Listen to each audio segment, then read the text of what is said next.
Welcome to the Geekcentric podcast, and welcome to our spoiler-free review for Fallout Season 2. Let's get lucky, shall we?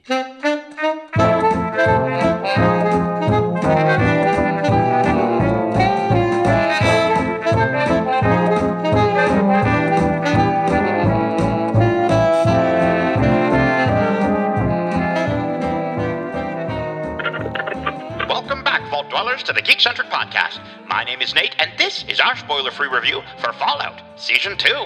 Special thanks, as always, to our friends at Prime Video Canada for letting us watch these episodes early for review. If you're joining us for the first time, we are Geekcentric, a podcast celebrating the world of movies, TV shows, video games, and all things Geekcentric.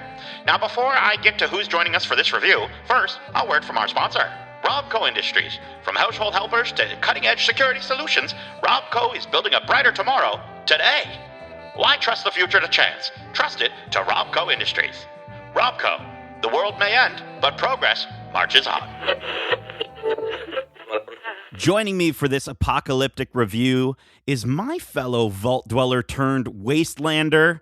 He's sneaking up to steal all your bottle caps. He's a Wastelander who's just a little irradiated, especially when he's hungry. He's Darcy, the Doomsday Lodgin', Death Claw Dodgin', Dog Meat Lovin', Hazardous Hudson. How's it going, buddy? It's going good. Glad to be back in the wasteland with you. You think you could be dodging some death claws? I don't know. I mean, the signs are usually there if you're, Yeah. paying attention, which when I'm playing the games, I never am. So it's always a surprise when I run into a cave. But I think I could avoid them if it's real life, I'd definitely take a bit more time than in a video game. Dude, I wouldn't leave the vault. I'll be honest with you. I'm not leaving the vault at all. I'm just staying I in. I would. don't care. I would. Vaults, no matter how good they are, there's always something going on underneath the surface. And I don't want any part of that. Get me out of there as soon as I can. Yeah, I mean, if we got a good enough snack budget, that's all that matters. Darcy, we are back here in the world of Fallout, the live-action Fallout, the Fallout adaptation, one of the best video game adaptations of the most recent years. And it's only been a year. I think that's something to definitely celebrate is that, I think with a lot of these sort of prestige television shows that are these adaptations, sometimes it's like, wait, what happened last season? And this season, I feel like we're getting, we're hitting the ground running, and I remember everything from the last one. Well, yeah, and even the recaps before these episodes, they not only cover this season, they cover the stuff from last season that you may have forgotten. So, yeah, it's a really, really well-written show in the way that they're approaching telling this story and using those flashbacks to remind you just at the top of every episode. It's great. Yeah, I think that's shout out to the editors who are doing those previously ons. I think they give you a good indication of sort of what to expect in the episode, and I loved that with Lost back in the day, how well they were able to do that, and so here, and even with something like Westworld, speaking of Jonathan Nolan and Lisa Joy, I wanted to kind of jump in before we get into our review, and last season, last year we talked about how, I'd sort of dabbled in the Fallout games. You've definitely played them. And then, after watching last season, I went and played a bit of Fallout 76, a little bit of Fallout 4. I wanted to ask for you, this is obviously, a huge focus on Fallout New Vegas. Have you played Fallout New Vegas, and what are your thoughts? Yes, it's one of the few Fallout games that I've played through the end multiple times. New Vegas, it's been a while. I mean, great, I played it on PS3, so it's been a bit of time since I picked it up again, but it was such a cool and unique world, and getting the chance to see it now brought to the screen, whereas the first season was very much up in the air. They're doing their own thing in California somewhere. Now we're getting a story in a location from the game with characters kind of popping up across the board. It's really cool because now it's becoming more real. We're getting more lore in these shows than we have gotten in any of the games, as far as I'm aware. And I think it's just incredible that they're doing this and making it so engaging for fans who have never played the game type thing. It's so cool. Yeah, I think there's elements to it that, I can watch, the first episode, as of you listening to this, the first episode is already out on Prime Video. We are a little bit late. I might have gotten stuck with, we got, kind of attacked by some rad roaches on our way to recording this one. So we weren't able to get to it as fast as we would have liked. But I've you look at something like a New Rockstars or something. I've seen them find some of those deep cut connections already within episode Hmm. one, let alone some of the other things that I know, even though I maybe haven't played through Fallout New Vegas, I know, hey, I think that means something. I think that's important. So it is really cool to sort of see, like you said, we're getting even more of that this time around. But still within its own storyline, which I definitely want to touch upon as well. We are going to stay completely spoiler free. We have seen the first 6 episodes of season 2. We haven't seen the entire season just yet. So we won't necessarily be giving like a numbers score, but I do want to maybe shout out our favorite episode that you can look forward to at the end of this discussion. But first, let me get to the synopsis for this season. Picking up in the immediate aftermath of season 1, the story follows Lucy McLean and the ghoul into the Mojave Wasteland as they hunt for Lucy's father, Hank, across the ruins of New Vegas. While Lucy seeks justice, the ghoul believes Hank is the key to finding his long-lost family, a quest that brings them into the orbit of the enigmatic tech mogul, Mr. House. Meanwhile, Maximus navigates the internal power struggles of the Brotherhood of Steel to protect the Wasteland's future. And Norm MacLean uncovers a chilling vault tech conspiracy that threatens to rewrite history from within the safety of the vaults. The series is created and run by Geneva Robertson Dworet and Graham Wagner, who serve as the lead writers and executive producers, and it's also executive produced by Jonathan Nolan and Lisa Joy, as well as Bethesda's Todd Howard. Starring, we have Ella Purnell, Aaron Moten, Walton Goggins, Kyle MacLachlan, Moises Arias, Sarita Chowdhury, Leslie Uggams, Zach Cherry, Johnny Pemberton, and Francis Turner. And joining for season 2, we have Justin Theroux and Macaulay Culkin. The first episode of season 2 is out now on Prime Video, with new episodes releasing weekly every Wednesday until the finale on February 4th, 2026. So, Darcy, let's jump into this. I think, again, just like all of our spoiler-free reviews, we have to talk about the look and feel. Of course, we've probably said quite a bit about the look and feel in season 1, but there are definitely some elements that have changed. And of course, coming to this new setting of New Vegas, I think it is so great to be back in this world, and they've increased, like we were saying, it feels like they've increased the level of detail that they've brought over from the games while keeping that dark, humorous gore that you would expect from the world. What did you think of the look and feel of Fallout Season 2? Again, like you said, we probably talked about it enough in the first one, but they do such a good job of capturing the atmosphere of the game. And now that we've gone from, again, more of the wasteland or barren stuff from the first season into a more developed area, if you will, this season, it's just incredible. And again, they're bringing locations from the game into this real world now, which just as a fan, you get so excited for and everything like that. And the fact that even the action scenes, when they go slow-mo, it just feels like you're entering a VATS system yourself, and it's just the way that you take off a limb sometimes in the game or explode a head on a shot like that, like it feels so right, and this show does such a good job of just capturing everything about that. And again, the humor, just icing on the cake, because they nail it, man. It's such a good world.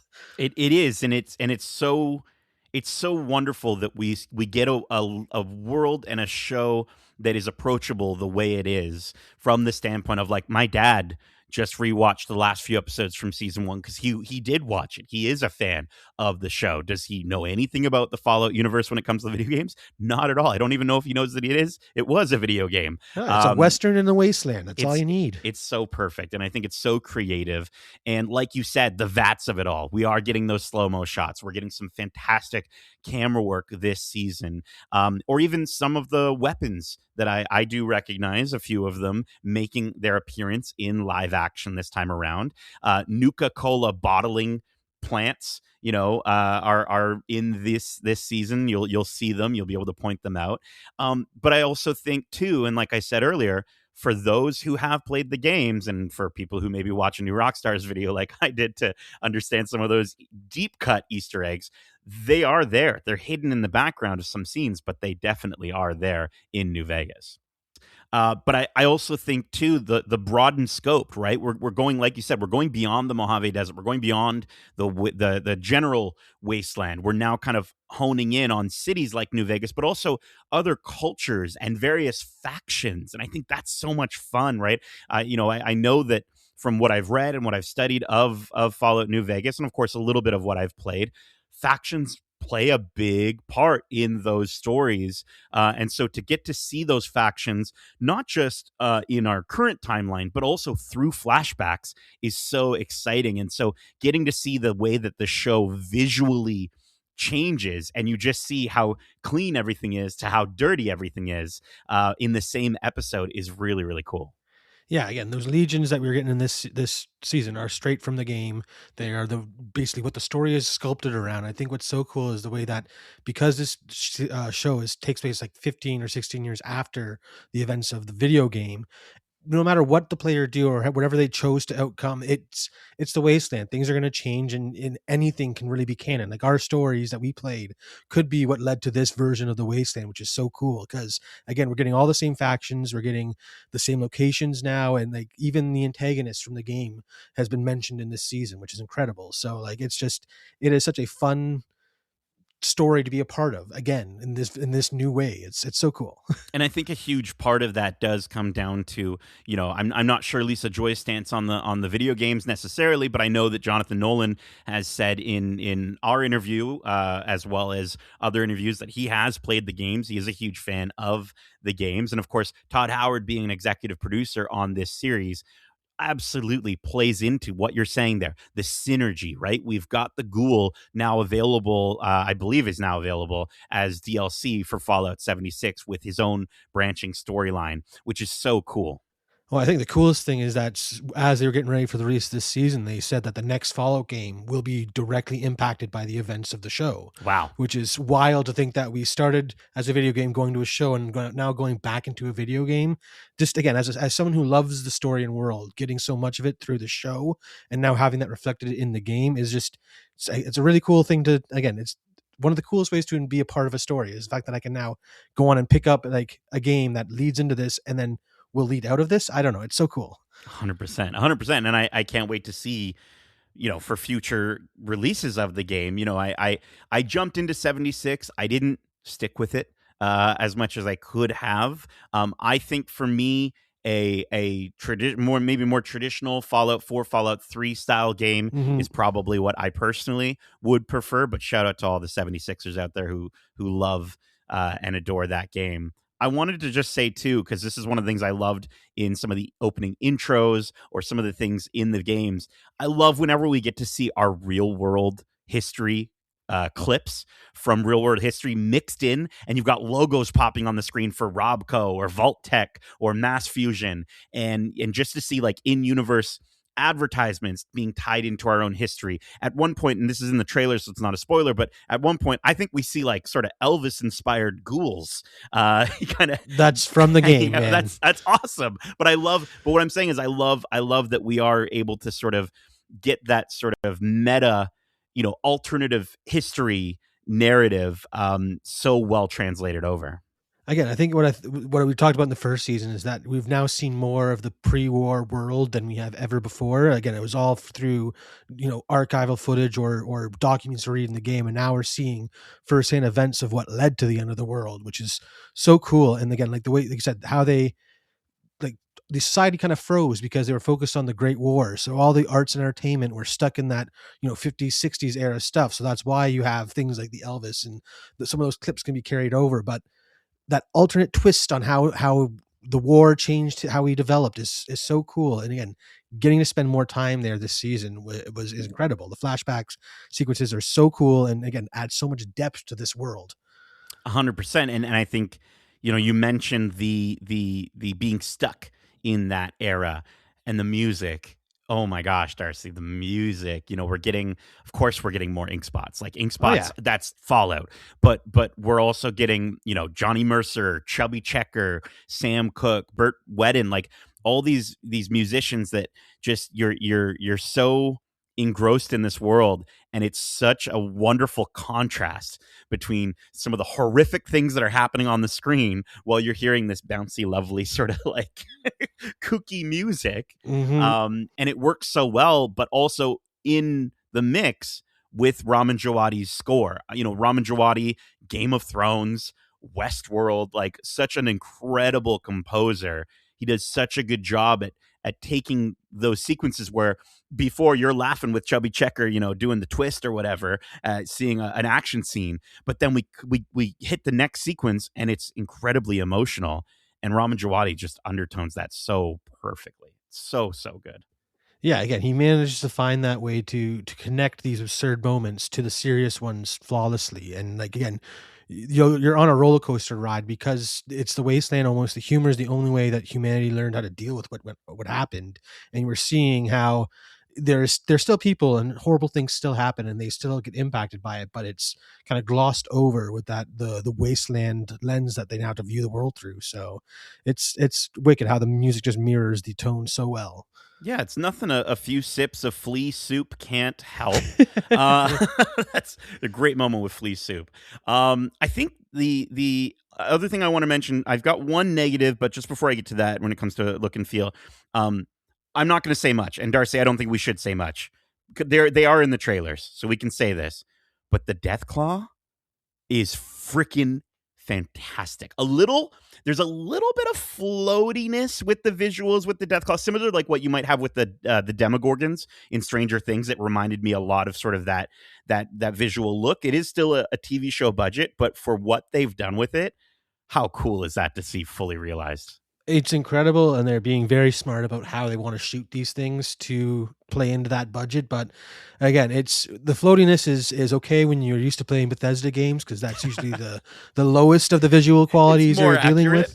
with. It's yeah, but it's again Yeah. seeing them fully realized now, and just again the scale. It's different when you're playing first person, but seeing them tower over a scene in this show is just like, yeah, they earned the name Deathclaw for a reason. Yeah, the way they move, and sometimes the environment is broken around them and they don't even realize it, is Hmm. awesome. I cannot wait for people to see more from than just through the trailers of the Death Claw. The only thing that kind of, and it's like this is me grasping at straws for look and feel, because I do think they do such a good job. I think the only thing is there were maybe one or two times, specifically in the sequences with the Brotherhood of Steel, where it felt like they were maybe hiding some stuff that they couldn't necessarily achieve to the level they wanted to with CG, with the way that it was lit. There's some moments that just gave a little bit of pangs, and this is maybe more Zack Snyder's fault than their fault, but a little bit of pangs of like some Zack Snyder cinematography in the lesser way. Not the, I do love some of the shots that Zack Snyder has done, but it just in some of those ways where you kind of feel like, this feels a little higher contrast, visually lit. It's way brighter than it normally is, and it felt a little off. But it was like, that's me grasping at straws there. To be honest, it kind of just felt like the game because when you do Okay. go into those vast wasteland stuff, it is just the high contrast happens because they're trying to sell the idea that it's a desolate world and it's been irradiated and stuff like that. So it kind of just reminded me of that. Maybe that's why I was able to gloss over it, but I do know what you're talking about for sure. Okay, cool. Now, something that we can't gloss over are the absolutely phenomenal performances in Across the this. board, across the board, Across man. the board, dude. I can't think of one that, how like we recently just watched, and our review's out now for Avatar: Fire and Ash, and there are some really phenomenal performances in that movie, and there are some that really, Stand one in out. particular really Yeah. stands out. And so to come to a show like this that does have such an expansive cast, there's so many people we could talk about. We're not going to have time to talk about every single one of them that we should be giving flowers to.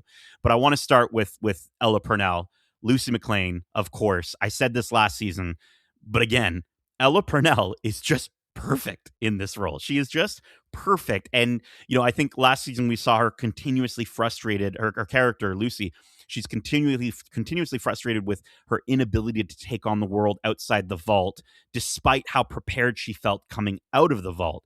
And this season, we get to see what happens when the nicest person is embracing the darkness of the world around her, whether it's intentional or otherwise, and she's struggling with it, and it's really fascinating to see. It's incredible. She's there. She is nailing the idea or vibes you get when you first come out of the vault in a video game. Like, it takes a while for you to get comfortable, and then even when you get comfortable, the wasteland throws a wrench your way, and you realize you're way out of your depths again. It's so cool, and it's the mechanics that they're from the game that they're bringing to life through her are just it's so fascinating to watch. I mean, I'd love to get into it, but again, we're trying to stay spoiler free. But fans of the game will definitely notice some issues she goes throughout the game or throughout the show. I mean, and it is just wow, chef's kiss for making a mechanic a story point. I love it. That's so cool. I know what you're talking about now, and now that is awesome. I didn't put two and two together. I love that. And of course, once you've seen what we're talking about, you'll know what we're talking about. Sorry,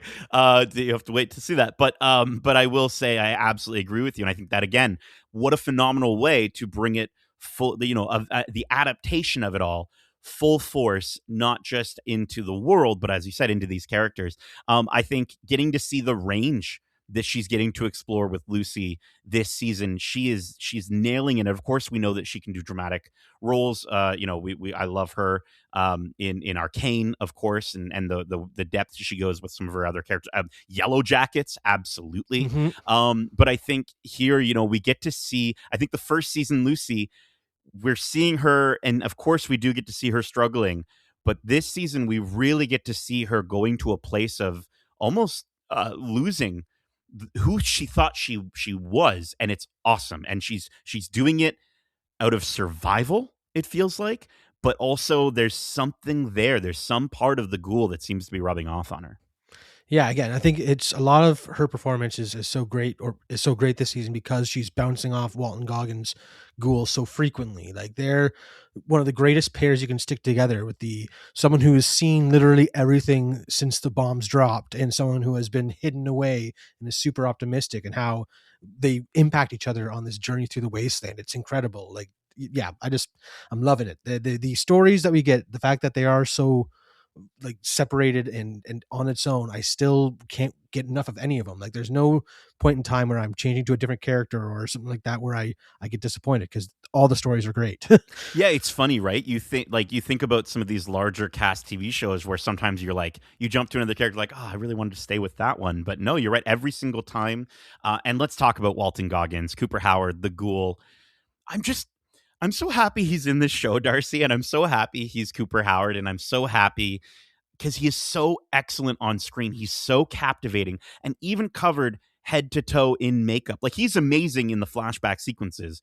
He's also amazing in the Ghoul, costume, and to see his ability to act through his eyes is what hits so hard. The way that we get even more of him this season and explore more of where he's coming from, even before the bombs and even a little bit before then, we get to really understand where he's coming from, who he is, and to get to see not just how he's transformed physically, but how he's had to go through so much mentally. It's wild, and it's just such such a phenomenal character actor. You can't help just feel like all the emotions for this guy. Yeah, again, like, spending so much time with him on both sides of the bombs, you really get to understand his character, where he's gone, why he's doing what he is, and how he's almost stayed sane after going through all this stuff. Yes. It's incredible. And the fact that he's our lens into the past, into this area that we know so little about in the Fallout world, is just it's so cool, because he is such a captivating character that no matter whether he's killing people or just playing a movie star who's just popular type thing, he has such charisma. He brings so much to the role that you just can't get enough of him. And his ability to jump back and forth between not just, of course, getting to see Cooper Howard pre-Ghoul and Cooper Howard post-Ghoul, but also he is such a badass kind of character, right? He's the badass Western cowboy, right? The dark cowboy. He's the gunslinger, yeah. He's the gunslinger. But at the same time, we get to see fear in him this season. We get to see weakness in him this season. And I know we did of course we got that in the last season, but I think the way that he's able to almost, it feels like, effortlessly showcase that through this character, through his performance, and the ability to just be this both, kind of character that you feel for, you feel those emotions, but then also just quickly jump back into being that awful creature almost of the ghoul is just, it's a masterclass performance. And he's so good. He's so good. He's fantastic. He's so good. I want to talk about a character that we both really dug last season, which is Norm McLean. Moises Arias. I wanted to kind of get your opinion. He's taken on a new form almost, it feels like, this season. Again, it's funny how we were seeing the Wasteland push his sister to her extremes, and now we're seeing the Vault do the same to him. And yes. Just how, again, we know that the Vault was there for some nefarious purposes to try and breed the best managers or whatever, I think was what buds were for, after we learned at the end of the first season. So the fact that we're almost seeing some of the fruits of the labor with the way that he's kind of dealing with the Vault issues that are thrown at him, it's incredible. Again, there's no story I don't want to return to, and every time we return to him, like, this is the one I care most about, and like his is one of those ones that I'd forget about it, focusing on all the other crazy stuff happening, but when you return to it, like, oh right, where does this go again now? Like, it's so good, and he does such a good job of again playing that character who's just he is just as lost as everybody else, but he needs to act like he's the smartest one in the room, and it is so good. I love it. You were kind of getting to see a forced confidence in a way, right, for him, and absolutely, and I think he's doing a great job. Speaking of forced confidence, Aaron Moten as Maximus, I think, not Aaron. Aaron can be as confident as he wants to because he's incredible. But Maximus specifically, I had the opportunity to chat with him about his character, about his performance, both inside and outside of the power armor. And one of the things that he had brought up, that he's brought up in a few interviews before, but one of the things he brought up specifically was the fact that it does feel like Maximus is consistently messing up over and over and over and over again. And so I think that does add to why he's so likable, but we're finding him hardened this season. We're finding him in a place where he is kind of in a dangerous way to himself and to others, almost blocking things out, not listening as much, and kind of holding things back and not being as honest as he normally is. But Aaron plays him in a way where, if you're paying attention to his face, you know what he's feeling, you know what he's thinking. Oh, and he does such a good job. So good. He's, again, the character of Maximus just feels like a lost little boy. I mean, that is kind of how they've shaped him up to be. And he believed so blindly in the Brotherhood of Steel, and now seeing, having kind of their faults thrown in his face over the first season, and then again kind of doubled down over this season as they've painted him to be this, great savior of the Brotherhood. It's wild to see, again, someone forced to grow up when like too young type thing, and what this wasteland can do to different people in the different factions. And again, he does such a good job. Like you said, you can tell immediately what he's feeling if you look at his face closely. And it's, again, I love it. And the fact that we get to see a reunion of him and Johnny Pemberton. I was going to say, you said lost little boy. I wanted to bring up Johnny Pemberton as Thaddeus is still one of the funniest characters in recent television. Every line out of his mouth has me laughing. Like, it's just, his timing is so good. And again, pairing him with Maximus, this guy who gets into trouble without even meaning to, and just having this guy who's just almost like the straight man saying the dumbest thing at the best time. Like, it's such a great combo. I love it. Yeah, I you're absolutely right. It's like Maximus is on the side of like, he doesn't know what to do next, but he is much smarter than Thaddeus. But then Thaddeus somehow is, like you said, the straight guy that just sort of says stupid things, but it's kind of like on point. It kind of like, it makes sense in a wasteland. Yeah, for sure. And like you said, I think all of these characters are being changed by their environment, the environments that they found themselves in at the end of season 2. And you're really seeing that. And of course you do see that with Johnny Pemberton's Thaddeus. I think he just adds to that chaotic element that makes the show so great. And we certainly do find him in a very interesting place that I could not stop just giggling and smiling the entire time from where we see him in his intro.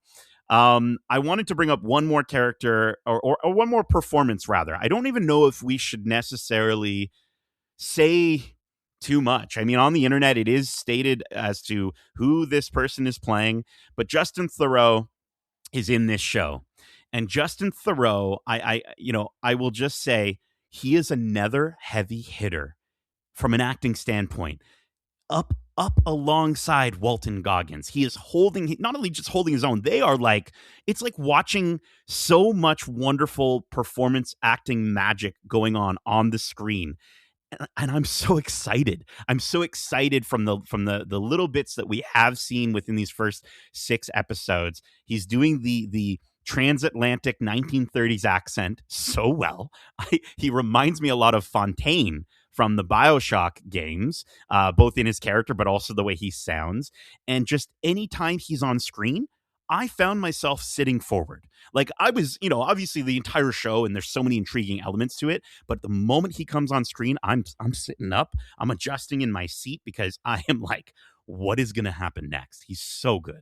Yeah, I mean, again, when gamers think New Vegas, they think of who he's portraying, and the fact that we're getting such a unique look into this character through how he survived the war, which we knew from the video game, and where he's ended up potentially in this, post video game world of New Vegas. It's wild. I love the twist we got, because we did see who he was playing in the first season, but it was a different actor, and it's explained in universe in like one of the greatest ways. And just like you said, the way that they chew up the scenes together, him and Walton Goggins, I would love to be on set for those, just because you could tell that like that tension is real. It's probably quiet as a mouse, just because they are just absolutely destroying the scene together. It's so good. So good. He's the most intriguing part of season 2, and I cannot 100%, and it's rightfully so with a New Vegas focused season. Perfect. Now, New Vegas focused season. Of course, we're not going to get into spoilers with story details, but I will say the story this time around, I think it feels so much more consistent than season 1. In season 1, I was going to give it a 4.5 at the end of our review for season 1. We had a great chat about it. You gave it a 5, and I was like, you know what? I'm giving it a 5 too. Yeah. And I love season 1. I think this season so far in these first 6 episodes, this storyline, I think it's better because of course it is. We no longer have to worry about too much exposition to set up. We know where these characters are coming from. So now we get to explore on both the current side of things and the before side of things with these flashbacks and how they pertain to what they're going through this season. And I will say this: there is a specific flashback with Maximus's character that had me in tears. It was so well done, and like you said, the way that they're able to broaden not just the world of the show, but the world in general, the world for people who have touched these games, is so well done. It's incredible. Again, they're telling a story that somehow, like, while you're following all these different stories, it manages to all come together in like the most satisfying way as you progress. Like it's wild how they're telling a story that spans over 250 years or whatever, between before the bombs and where we are in the show, and they managed to make it all make sense in the end. It's so delightful. And I think it feels like we're spending more time in the past this time around, and you're not missing the wasteland when you're there, because you're going to get those big wasteland spectacular action moments, but the stuff that's being unpacked in the past is so juicy that you just can't wait to go back there, just like you can't wait to go back to the future. Like it's just every moment of the story is so enjoyable this time around. And I have to say, from some of the things I have heard and seen in a few other reviewers who, especially like I was reading an article from IGN where they did talk about, I think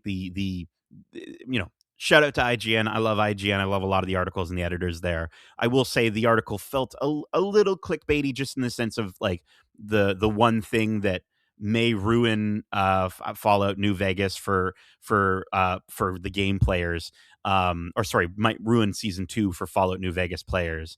But I don't think it does. And reading through the article, they really didn't necessarily say it would. But just one thing to keep in mind and to set expectations for people who have played the games: it's the setting, but that's about it. We're not really going to be pulling too many storylines within these first 6 episodes. But that's kind of the It point. makes sense. Again, Yeah. 16 years in the wasteland is enough time for anything to happen. So Yeah. what happened in the video game is old history by this point. So I, as a player of the game, I'm okay with that, because just returning to New Vegas and getting more of this story, even if it has nothing to do with what I played, I'm still all there for it. For sure, for sure. But I think even just for folks who maybe, you know, their expectations were set by something like the Last of Us adaptation, right? Or what have you, right? It's you know, just know jumping into the show, maybe you're jumping in, maybe you're listening to this for some reason, you haven't watched season 1. It definitely is not a direct adaptation of New Vegas. I think the only negative thing for me from a story perspective, and then I do want to move on to our final thoughts and favorite episode. And if you have anything else that you wanted to mention, but I will say, I think, and again, this is me grasping at straws here for like trying to find something that maybe didn't quite hit as hard. I think there's 2 arcs that are moving a little bit slower than the others. And just like you said, I'm excited to see more of them, but I also wish we had seen more of them by the 6th episode. And that has to be, you know, there's a subplot involving the vault, back at the vault, with Steph and Betty and you know, some of the goings on there. I feel like that's going a little bit, it's kind of trudging along a little bit. And then I will say the part with Norm, I love it so much, but it also feels like it's moving slower only to maybe do a little more setup. Similar to, you know, the fact that it didn't feel like we got a lot of Norm in season 1, and it feels like with season 2 we are getting a little bit more, but it feels like we're at the same level of pacing with his story as it pertains to probably what I'm going to imagine is something that might be bigger than what we're focusing on in the main part of these 6 episodes for season 2. This could be something that's leading towards the next season that's going to be really big and have a great payoff, but it does feel a little bit like we're trudging along in those sections of the story. What I think it makes sense, again, coming from the game, a player of the game and just lover of the Fallout world, the way that you explore vaults, it is very much uncovering the mystery of why that vault was there, what their purpose was, is a huge point of the game. And most games, New Vegas is actually not the only game where you don't play as a vault dweller. So that's fun little tidbit. But so most games, when you come from the vault, figuring out why that vault was there, what your place, what role was in the grand scheme of things for Vault-Tec, kind of was the big mystery you're trying to uncover. So it makes sense to keep that be the main kind of payoff towards the end of the season. But I definitely think that, like you said, it's a setup for sure. What we've gotten so far is going to be building towards what the real purpose of these vaults are, at least for it's going to change our perspective of what we thought we knew from first season. It's going to probably be tilted on its head for this season. So yeah. Oh man. I mean, that just makes me excited too. Okay. Last thing I wanted to mention, one more thing really quick. I will say, and we talked about this in season 1, I'm still not cool with the commercial breaks. I'm still not cool with the way it does impact I felt a little bit less this time around. I will say that, but I'm still noticing it. I'm still noticing it when it comes to some of the pacing where it does feel like I'm like, okay, should I be seeing, you know, an advertisement here and there's an advertisement here and we're fading to black here so we can, there's something about it, just the way that they've now built in ads into probably the lower tier of Prime Video. It's nothing that's going to really impact you, but I didn't really notice it because there are so many storylines jumping around there. Yeah. I don't need a flawless transition between every story scene. So it was, I didn't notice as much this time around, I think. Right. Because I do know that first season we were talking about it. 100%. Okay, let's get to our final thoughts. Of course, we've talked a lot about season 2 and what we love about it. I want to ask your final thoughts and favorite episode you can't wait for everyone to see. Again, my final thoughts, right, is I love it. I mean, this show is like the best realization of Fallout the games in another media format. I can't wait for more. The actors kill it in every scene they're in, and the story is incredibly engaging. The way that it's, again, so many different threads going on, but the way that they all seem to come together or be revolving around one central point that spans 250 years is it's such a unique way of exploring a story. So yeah, loving it. And I think my favorite episode involves the 2 heavy hitters you mentioned earlier in performances, and just the conversation and what it reveals for both the characters and the world at large. Just absolutely perfect. I loved all of it. So yeah, I think that was episode 5, but the end of that Yes. episode is, I loved it so much, man. Darcy, I literally wrote in my notes after episode 5 ended, I'm like, this is my favorite episode, maybe of the series. It is spectacular, and I think So to good. your point, I think my favorite thing is actually even in the editing of this episode, with how we transition back and forth seamlessly and flawlessly and so quickly from current to flashback is so cool and so rewarding. And I think there are just so many moments. Every performance in this episode just showcases New Vegas pre and post bombs in a way that just gets you so hyped for what's coming next. And so I think that is one to look out for. Episode 5. I can't wait to see how people react to it, and I cannot wait to watch the rest of season 2. I'm just so excited. Yeah. So Same excited. here. That is it for our spoiler-free review for the first 6 episodes of Fallout Season 2. We hope you enjoyed it, and if you want to share your thoughts on this series or any of the movies or series we cover, well, let me just flip the switch on my Robco communicator and pass you over to Darcy, where he'll help you to navigate the rad storms and eventually reach us from the safety of whatever vault you found yourself in. They can reach us at wearegeekcentric@gmail.com. That's wearegeekcentric@gmail.com. Or if that's too much like scouring those wastelands with the grumpy ghoul behind you, you can reach us on Twitter at GeekcentricYT, or over on Instagram at wearegeekcentric. Absolutely. Don't get bit like we did by the irradiated the rad roaches. The rad roaches. Don't get bit by a rad roach. Keep in mind, we also have a ton of other great episodes covering the latest in movies and TV shows, including all of our recent spoiler-free reviews, like our reviews for Avatar: Fire and Ash, Percy Jackson and the Olympians Season 2, Zootopia 2, as well as our TIFF reviews for Wake Up Dead Man, A Knives Out Mystery, Rental Family, Sentimental Value featuring Eric Marchin, Frankenstein, The Smashing Machine, Nirvana the Band, the show, the movie, and more non-TIFF reviews from throughout the year. We're not going to big flashback too far back. Throughout the year, like Predator, Badlands, and Star Wars Visions Volume 3. Plus, we've got some great interviews to check out. Our most recent interviews with some of the talented folks behind this very show, Fallout.